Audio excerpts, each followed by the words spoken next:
Hello everybody and welcome to another edition of Poland Daily Travel. We're sure glad to see you and welcome to the show.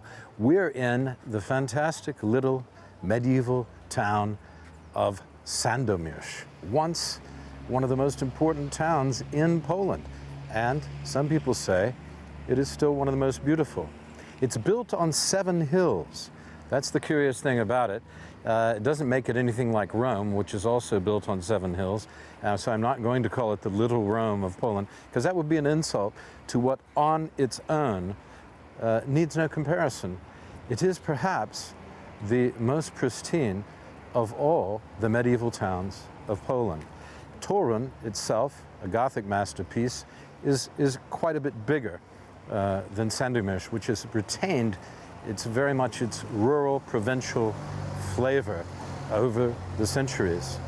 Located as it is on the Vistula River between Kraków and Warsaw, it was once upon a time an absolutely thriving market town and a center of the shipment, originally, of the shipment of amber.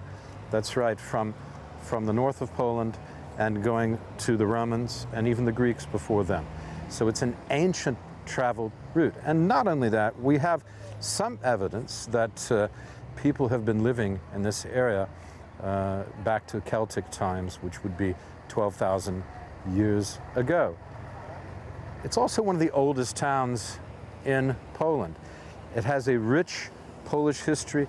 Kazimierz the Great put his imprint on this town and made it a strong center of trade and a strong defensive position, as it's perched on a bluff above the Vistula River, which is directly behind us. I'm looking north. Behind me is the Opatów Gate, and it's the last gate of 4 main gates that originally were here and part of the original defensive walls. The main building and fortification of the town was up through the 1660s, completed in the 1660s, along with the castle and this tower and the defensive walls by Kazimierz the Great, if memory serves. I hope that's reasonably correct. The other thing that is worth remembering is that there was a huge thriving trade community. A very strong Jewish community here, which was normal in the trade along the Wisła. These people being, the Jewish people being invited in by Kazimierz for particularly that purpose, to increase the trade. So the defensive purpose was set up by the province of the king and his nobles, and trade was, we can say, increased by the influx of Jewish people with special skills, as we've seen before in episodes talking about Kazimierz, Tykocin, and other places in Poland that were regional centers of trade. We can also see, well, we're going to see a number of important buildings here. The market square is pretty amazing. Not pretty amazing, it is amazing. And the basilica and other things like that.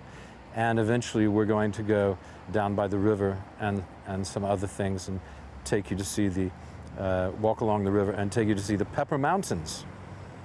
So stay tuned for that. The Pepper Mountains, by the way, the oldest mountains in this region, older than the Holy Cross Mountains, which makes them the oldest mountains all the way to the Urals, and only about 200 meters tall. I haven't measured them myself, but that's what I'm told. So you'll get to see all that. So stay tuned. We're going to walk through the city and show you just everything that is possible to show you in the next series of episodes. So stay with us. We're in Sandomierz. You're going to like this. It's a really, really a little gem. Stay with us.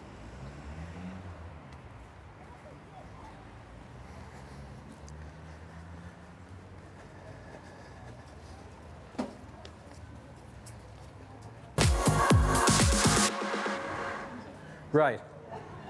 So this is the entrance to the fund. This is where the fund begins. And no medieval town is complete without a nice gate leading into it. You know, this reminds me of so many different places I've been throughout Europe, but not only in Europe, in, I can say in Central America and South America too. You don't have medieval towns, but you do have this feeling of time standing still. I think that's what I like. It's a huge appeal to me as someone who's studied history and is really turned on, if I can say it, by old stuff. I don't know how you feel about that.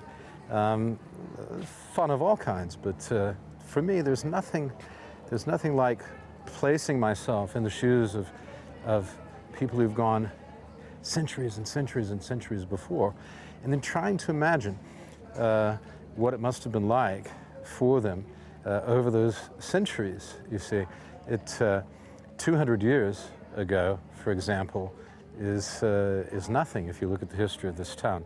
It was, for example, destroyed after the walls were built by Casimir the Great. After those walls had been created, and this tower behind me, the one we were up in before, we talked about just before the bumper, he completed that, and those walls only lasted for about 300 years in their entirety before the Swedish came in and destroyed it in the late 1600s. So since that, if you go back to the 1600s, well, it's been 350 years, hasn't it? So 350 years without the walls existing is longer than this town existed with the walls, this medieval town.